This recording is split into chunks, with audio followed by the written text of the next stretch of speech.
When the quartet began and the doors swung wide, the guests didn't walk into a garden.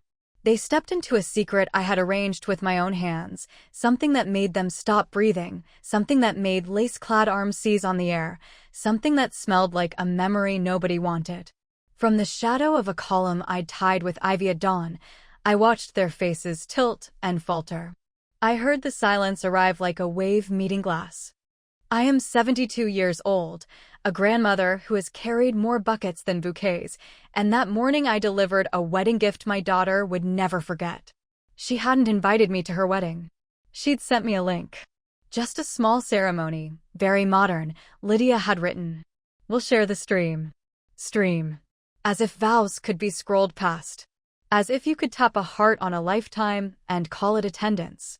My name is Agnes Bloom. That's not the name Lydia uses when she introduces me at all.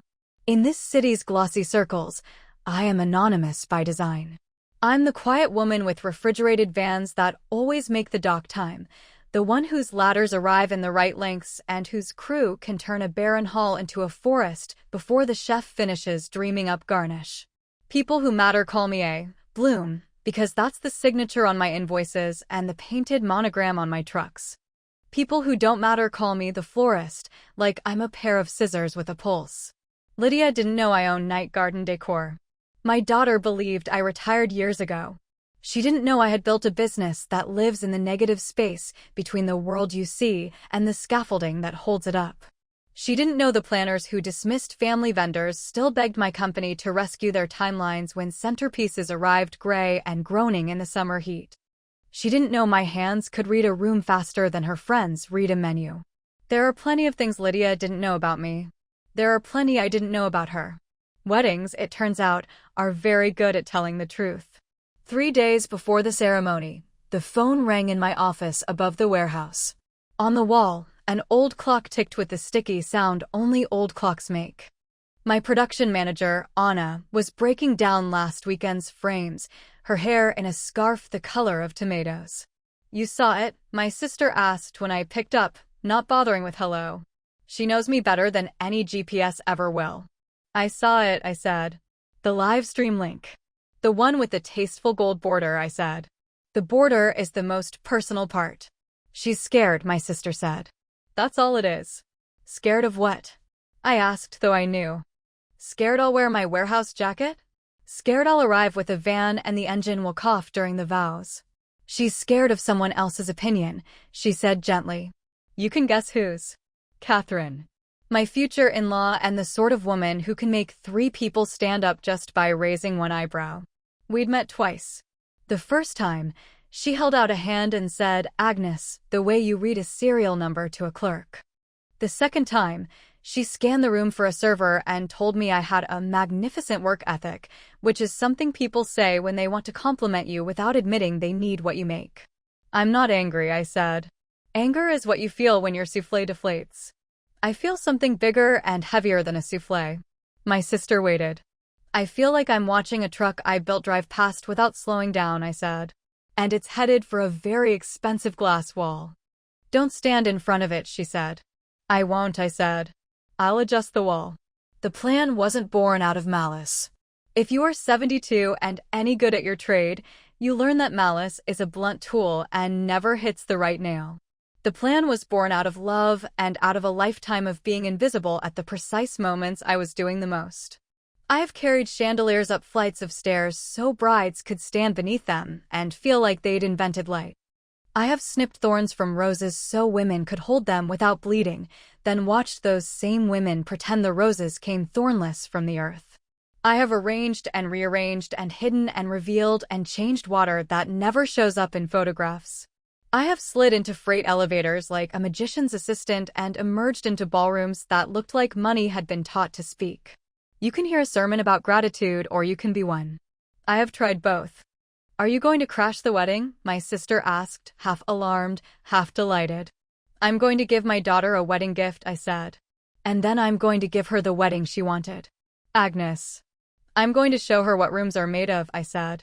"And then I'm going to make the room." "Is there an option in this plan where you get to keep your heart unbroken?" she asked. "No plan offers that," I said. "We're not in retail."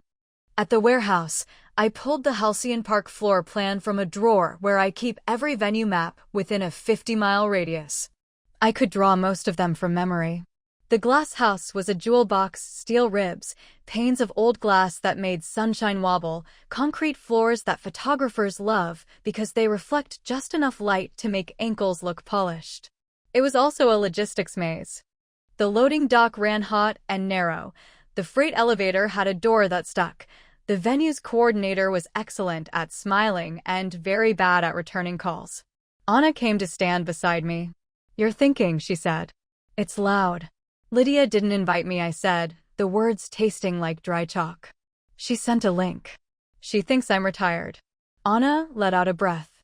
"She's 38, mother of 2, better than anyone I've ever hired at lifting with her legs and lifting with her eyes."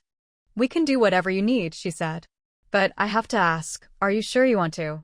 "I want to tell the truth," I said. "And then I want to fix it." She nodded. "Then let's do it properly. We'll need a rehearsal of the load-in. We'll need the backup trucks ready, engines idling. We'll need a safe version of the truth." "We will," I said. "We'll make a cathedral from what nobody wants." "We'll make it safe," she said, repeating herself to make me hear it. "No hazards. No sharp anything. No tripping risks." "I've never once staged harm," I said, and she nodded. "She knows. This company survives on daring, not foolishness." We sketched and scheduled. We blocked doors and unblocked them on paper. We planned to inhabit a gap, the wasted 30 minutes between the photographer asking for golden hour and the coordinator realizing the contracted florist's truck had missed the 11 a.m. dock time. "Which they will," Anna said, tapping a finger on the schedule. "We've seen that courier. They drive like actors pretending to drive." "We won't touch a single stem that isn't ours," I said. "We won't touch any of their inventory at all. We will bring our own structures, our own story." "And then we'll tear it out and bring in the garden?" she asked. "Then we'll give them the room they dreamed of," I said. "Because I am not here to ruin a day. I am here to make a point and then a promise." "Boss," she said softly, "you could just talk to her." "I've been talking to her for 29 years, I said. Words built the wall. This needs a door. When you are a parent long enough, you learn the difference between revenge and correction. Revenge is setting a match and walking away. Correction is striking a match to light the way back to the table. My daughter had shut a door. I could knock and wait. Or I could show her what was on the other side and hold it open. The morning of the wedding, the sky over the city wore that pale, brittle blue that makes birds sound louder.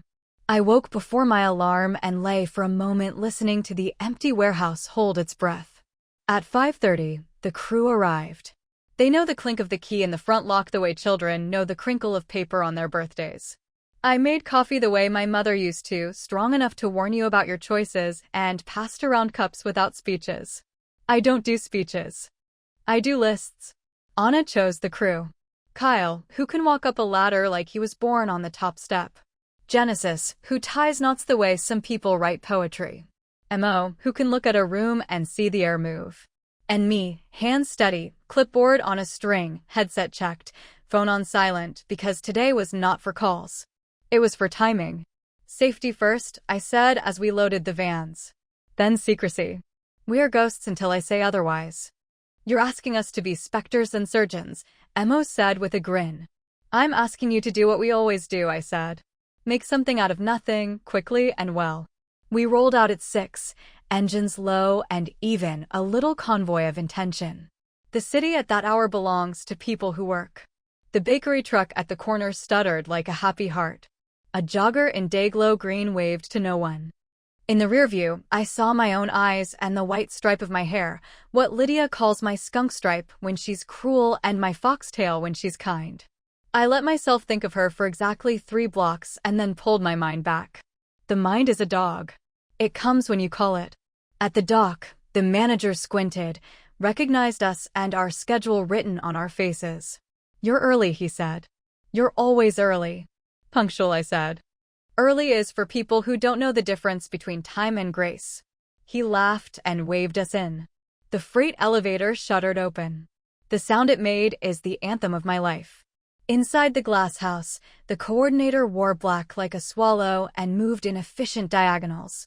The quartet tuned, and the violinist's notes shivered in the high ceiling. A server practiced balancing water glasses on a tray like planets on a string. The florist Catherine had chosen sent a courier who texted me by accident at 9:42 a.m., running 45 minutes late, traffic from the bridge. My mouth did not smile, but something inside me did. The universe had left a key under the mat. Anna checked her watch. "Clock starts," she said. We brought in the frames. We brought in the wire. We built a skeleton nobody noticed, because skeletons are not meant to be noticed.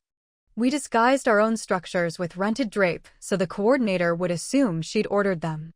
We used the grids she had indeed ordered. We attached to nothing permanent. We were respectful, even in rebellion. There are rules to this kind of disruption. You leave no harm. You leave no trace, but the lesson and the fix. And then we staged the secret. I will not explain every choice. Some crafts require a vow of partial silence. But I can say this. There are two kinds of beauty. The kind that's made from beautiful parts and the kind that's made from parts that weren't supposed to be beautiful. The first is easy to sell. The second is how you learn what beauty is. We did not bring in rot. We did not bring in danger. We brought in what rooms shed clean detritus. We reimagined the byproduct. We took what the back hall hides and set it where the front hall lives. We bent wire to cradle the shapes. We pinned and tied and anchored and taped. We did it swiftly and with the same care I would give to 100 stems of imported garden roses. Because this, too, was a bouquet of truth. 10 minutes, Anna murmured into my ear. Copy, I said. We placed the labels last.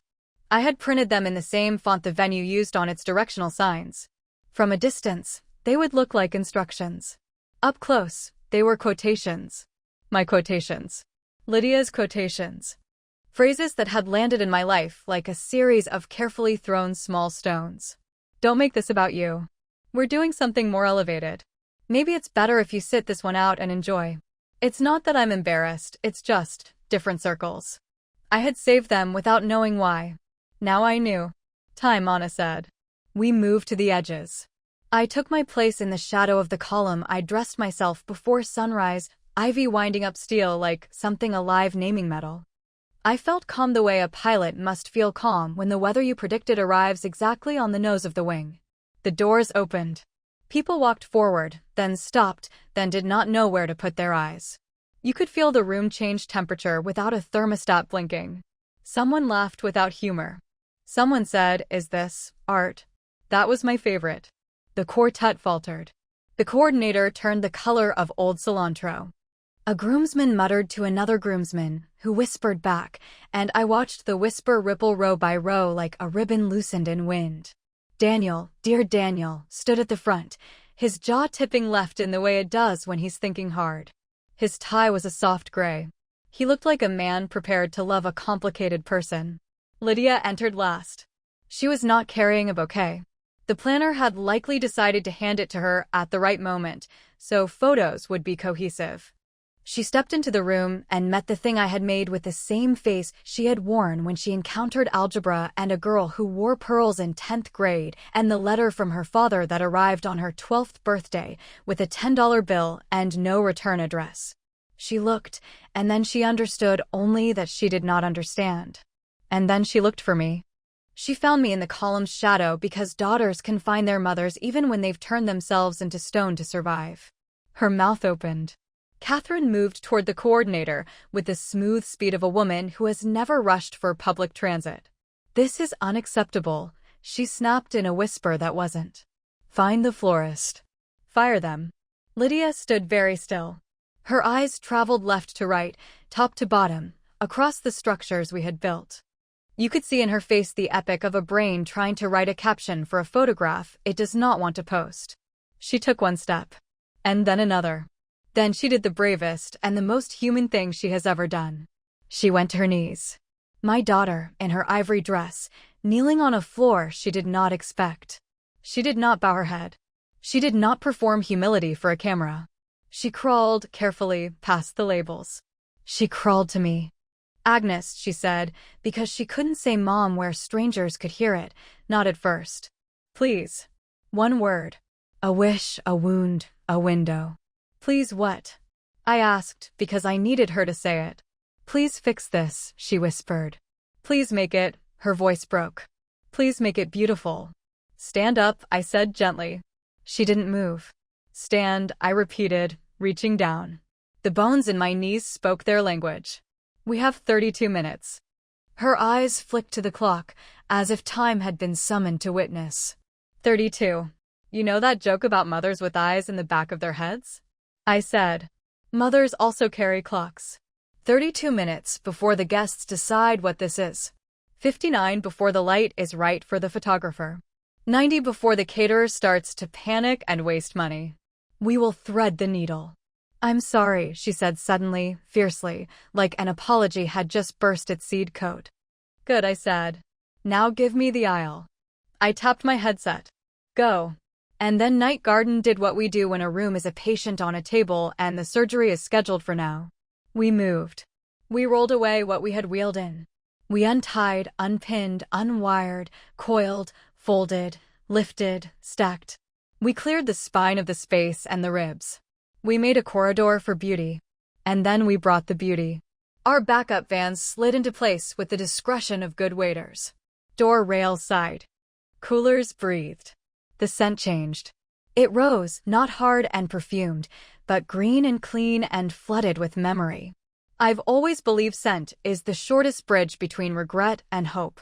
We built the bridge. We set tall cylinders half full of water and built them into a river of light.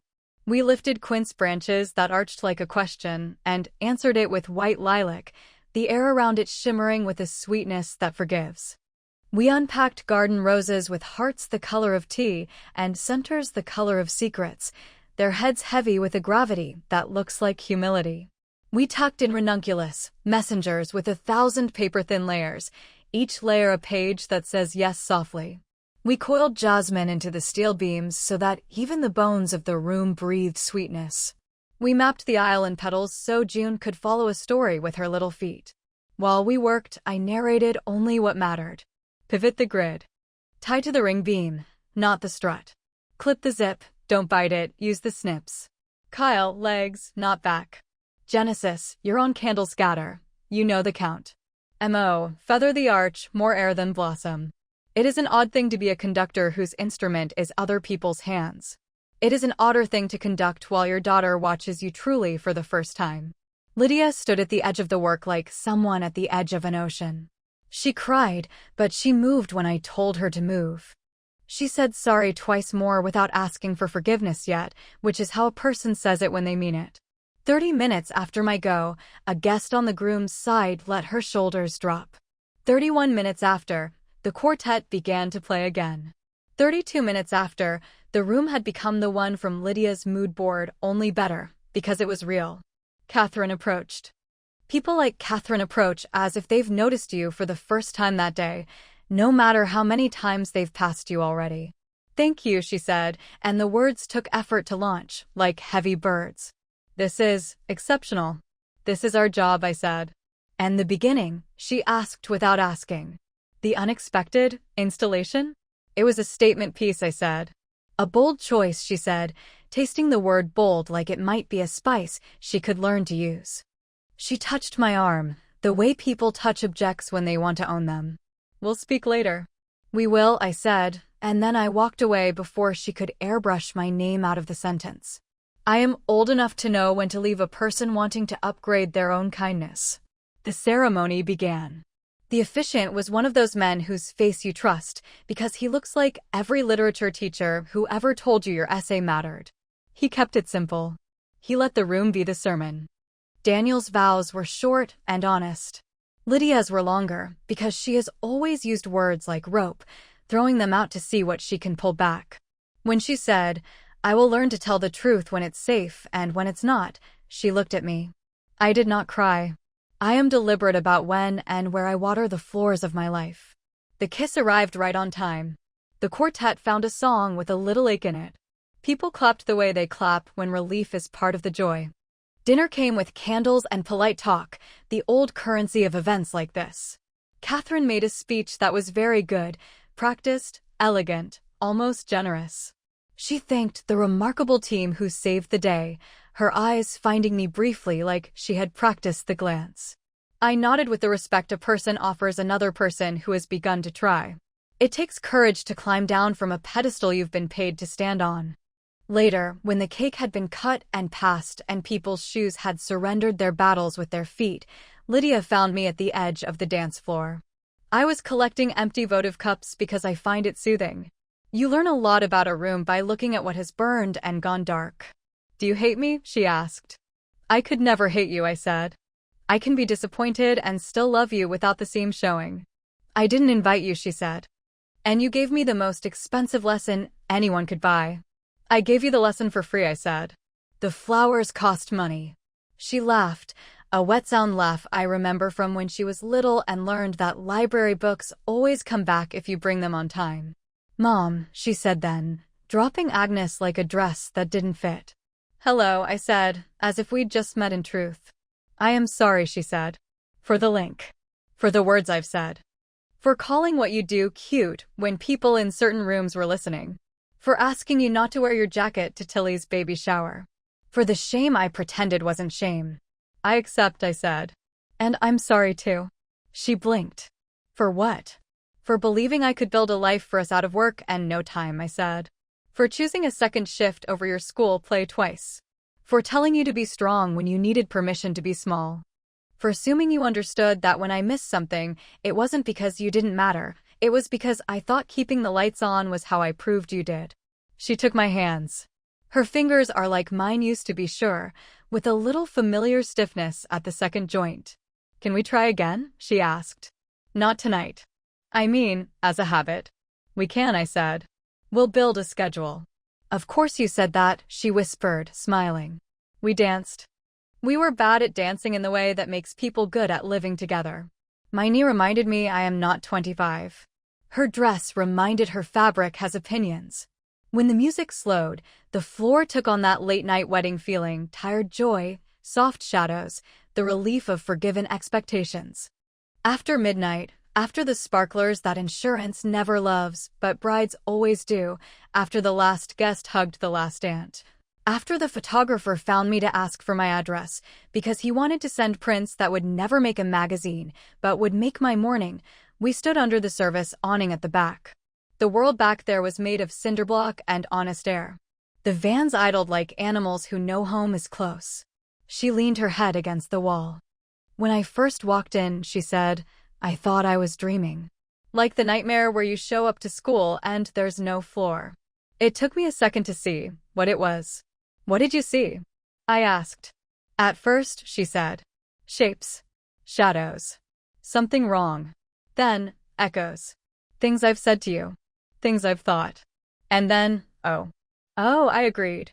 "I need to name it," she said softly. "I have to say it so it doesn't own me." "Say it," I said. "Instead of flowers, there were piles of garbage and trash," she whispered, and the words didn't poison the air, they cleared it. "But safe. Intentional. Like a sculpture.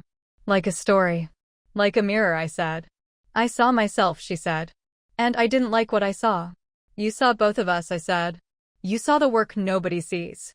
You saw the parts of our life that got hidden so the front of house looked pretty." She exhaled. "I came to you on my knees." "I have been on my knees for years," I said. "To pick up what others drop. To tie off what others unravel. To make sure nobody trips. Knees are a good place to begin." "Thank you for fixing it," she said. "Thank you for asking me to," I said. We stood there as the crew loaded the last of the cases. Anna leaned out the driver's window. "See you at 7, boss," she called. "Hospice run. Take the roses that opened first," I said. "And all the lilac that's still telling stories." She saluted and disappeared down the alley, tail lights red as ribbon. "Sunday lunches," Lydia blurted before she could stop herself. "Yes," I said immediately, surprising us both. "I didn't ask," she said, startled. "I just—" "You did," I said. "That's what that means." "Sunday lunches," she said again. "With stew. And crusty bread. No place cards. I want June to draw at the table. I want you to tell me why ranunculus are fussy, and I'll tell you why clients think the word curated is a spell." "Do you know how to make stew?" I asked. "No," she said, laughing. "But I know how to follow directions." I'll write you a list, I said. We'll laminate it. God knows we've laminated dumber things. She leaned in. Hire me, she said, like a dare to herself. You have a job, I said. I mean hire Night Garden, she said, more serious now. For my clients. For launches and galas and all the events I've been pretending the room makes itself for. With your name on the program. With your logo on the trucks. No more ghost work. Yes, I said. On one condition. What? She asked, half wary, half relief.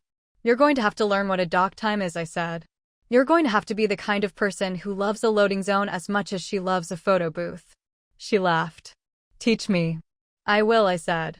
But I'll warn you, you'll never walk into a room the same way again. Once you know where the power outlets are, you can't unsee them.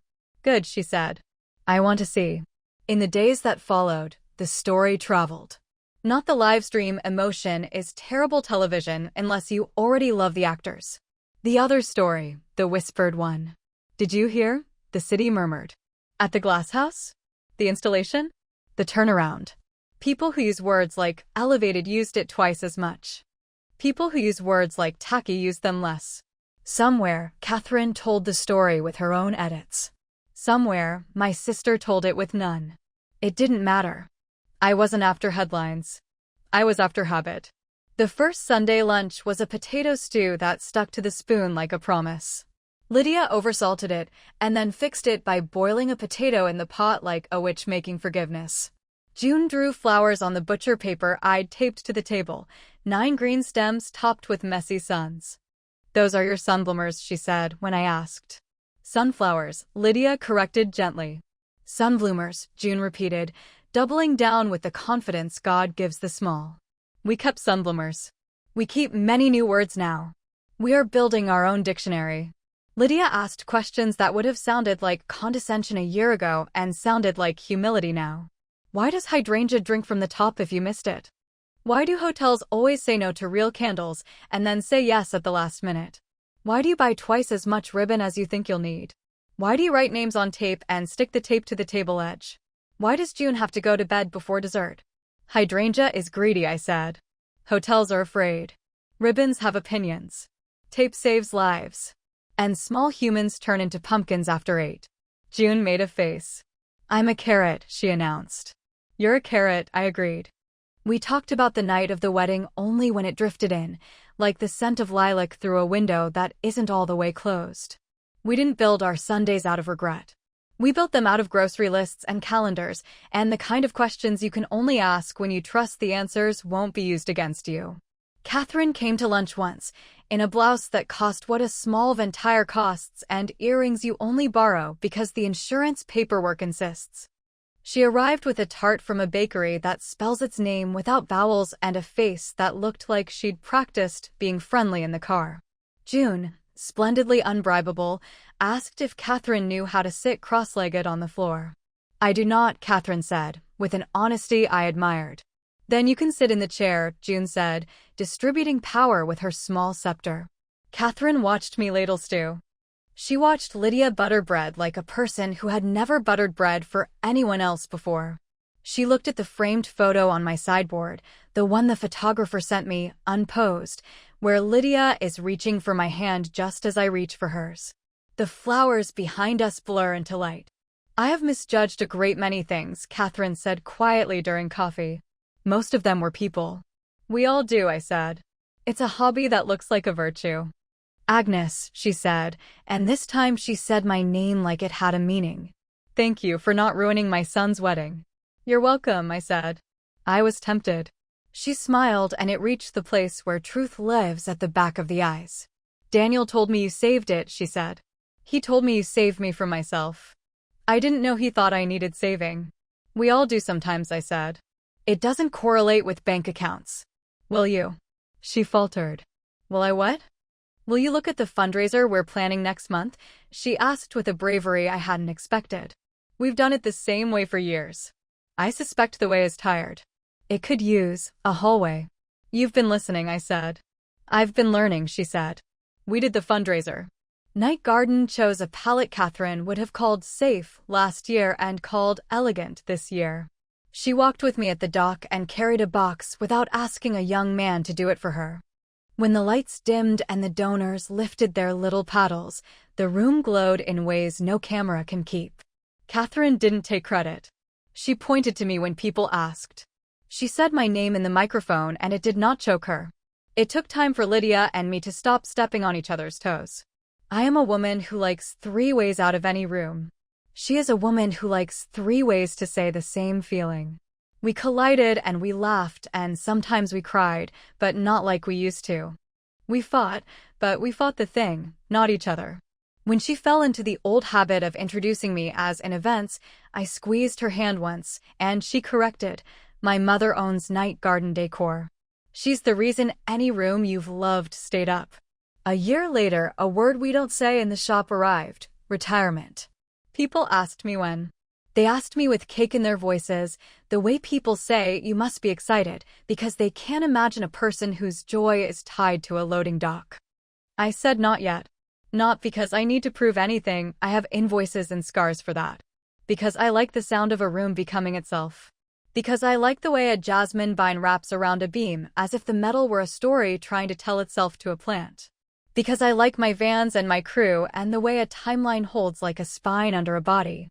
Lydia asked me to plan an anniversary party she and Daniel wanted to throw, to celebrate the people who made our wedding what it was. She sent me a guest list that included my sister, Anna, Mo, Genesis, the dock manager, the quartet, and the coordinator who learned to answer calls on the first ring. She put my name at the top under host. She handed me the card to sign and didn't look at it first. This, more than any speech, was the apology complete and the trust renewed. We didn't replicate the shock. You don't repeat a lesson people have learned. But I did bring one small thing to the party, a favor at each seat, folded inside a little vellum envelope. A single label, printed in the same font as the halcyon directional signs, blank except for a line. What did you not see that made tonight work?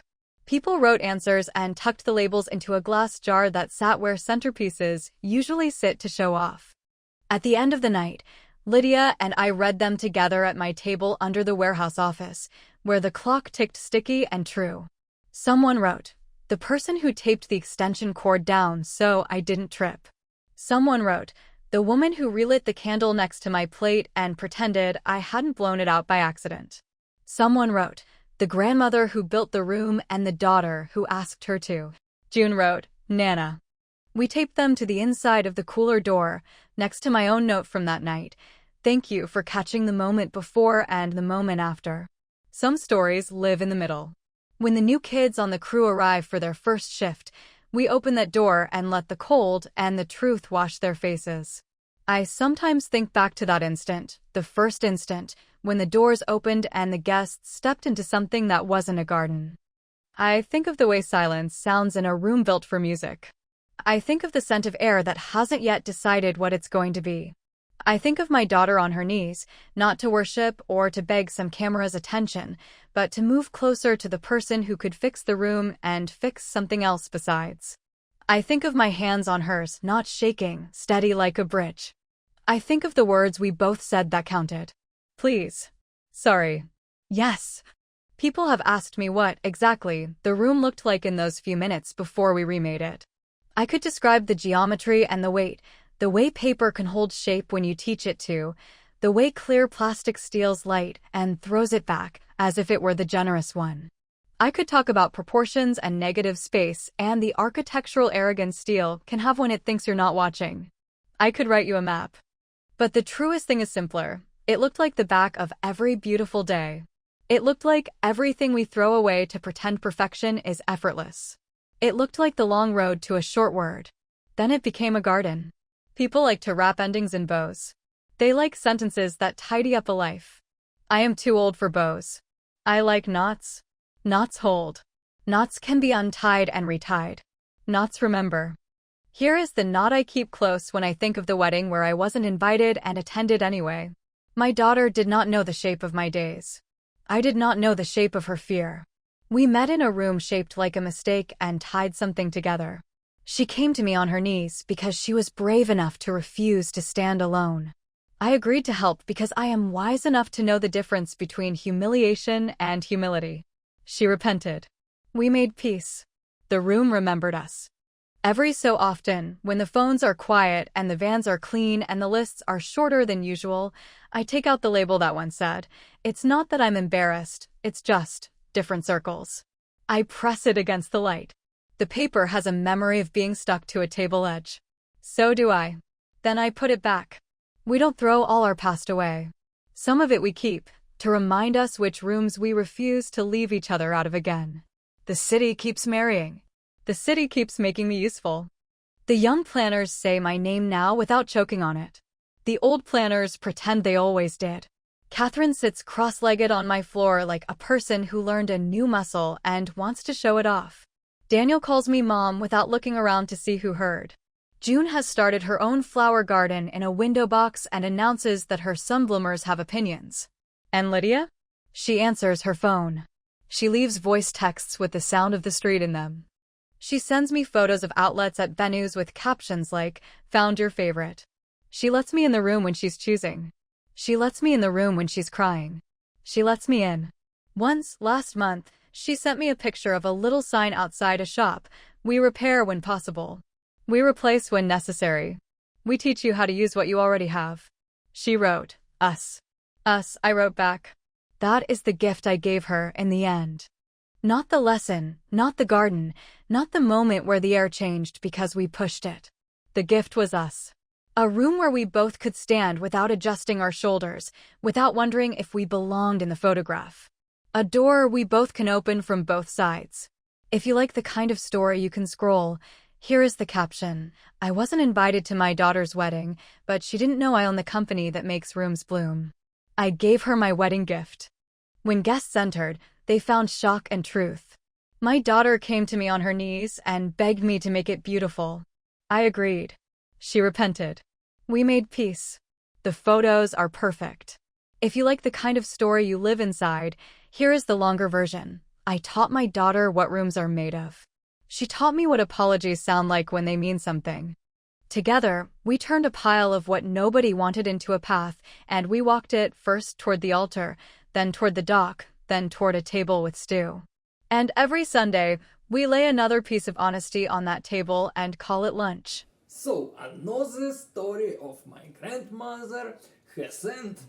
And be clicking here, you will have when more such stories.